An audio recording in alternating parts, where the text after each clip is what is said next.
রঙে নানান কেমিক্যাল মেশানো থাকে, তাতে স্কিনের সমস্যা হতে পারে। তাই রং নয় আবির খেলতে হবে। আমার মাও তাই বলেছে রে, আমরা একসাথে সবাই সেদিন আবির খেলবো।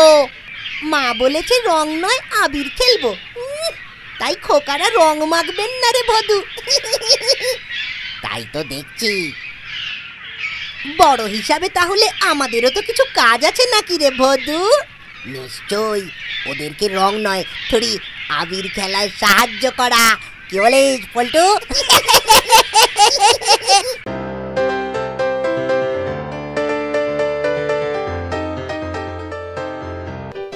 পাপাই দেখো এলো না কেন বলতো?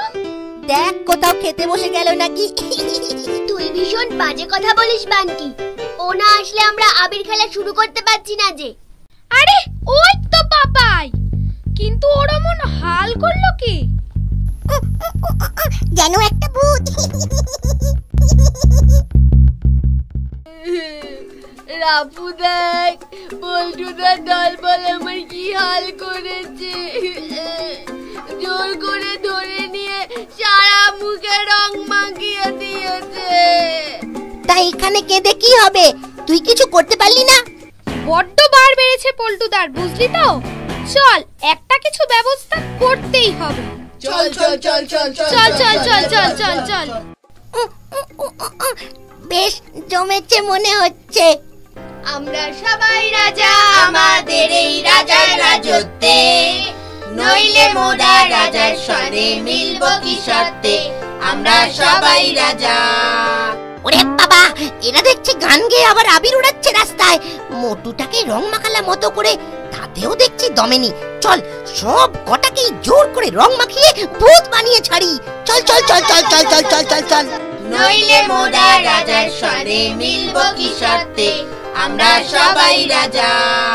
ওরে রাজার দল, এতক্ষণ তো আবির ওড়ালি, এবার আয় একটু রং খেলি সবাই।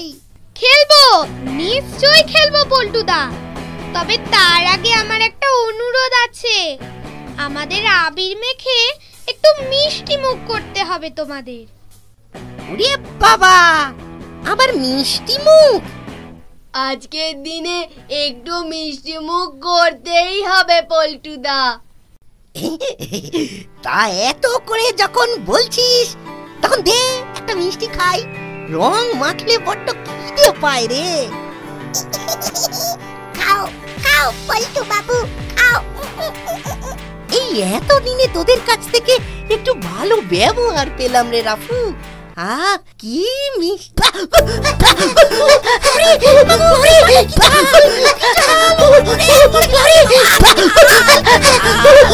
পল্টুদা, পাপাইয়ের মুখের রং তো আজকেই উঠবে, কিন্তু তোমাদের ওই জিভের রং ফিরতে ফিরতে বেশ কয়েকটা দিন সময় লাগবে গো।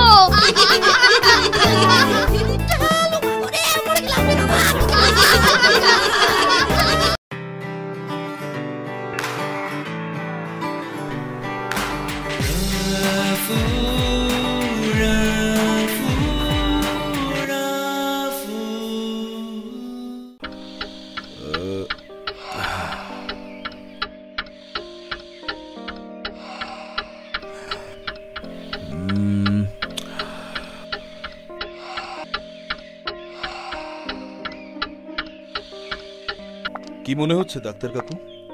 ভালোই বাঁধিয়েছেন দেখছি, কিন্তু এভাবে অনিয়ম করলে আমি কি করতে পারি বলো তো? সে তো ঠিকই, কিন্তু আমরাই বা কি করতে পারি বলুন তো ডাক্তার কাকু? আমরা দুজনে সেই সকালবেলা বেরিয়ে যাই, যতক্ষণ থাকি ততক্ষণ সতর্ক থাকি, একটা চুরুটও খেতে দিই না। অথচ দেখুন। আর সত্যি বলছি ডাক্তার কাকু, এবারই তন্ন তন্ন করে খুঁজলেও আপনি কোথাও একটা সিগারেট খুঁজে পাবেন না। তবু আপনার কথা অনুযায়ী বাবা নিয়মিত চুরুট খাচ্ছেন। হ্যাঁ, বিষয়টা সত্যি ভাবনা। কি করে যে পায়, কে বা এনে দেয়, কিছুই বুঝতে পারি না আমি। তোমরা কিছুই জানো না, আমি কিন্তু সব জানি।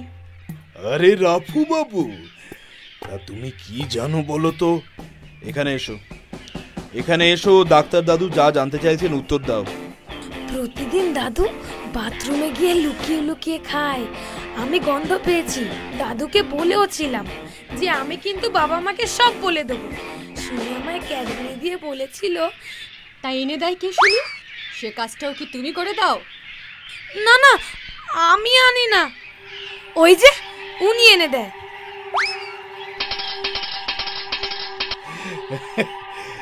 ঠিক আছে, ঠিক আছে, এবার থেকে সবাইকে কিন্তু একটু সতর্ক হয়ে চলতে হবে, তাই না রাফু বাবু?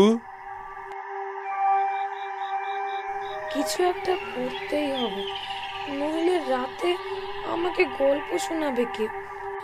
ইয়েস, দাঁড়াও দাদু, তোমায় চুরুট খাওয়াচ্ছি এবার।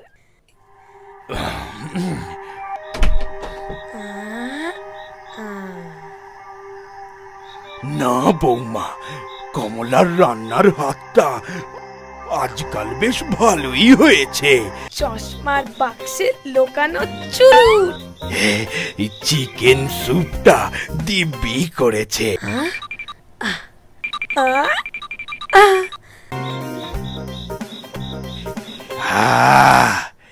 এবার শান্তিতে চুরুটটা তো খাই।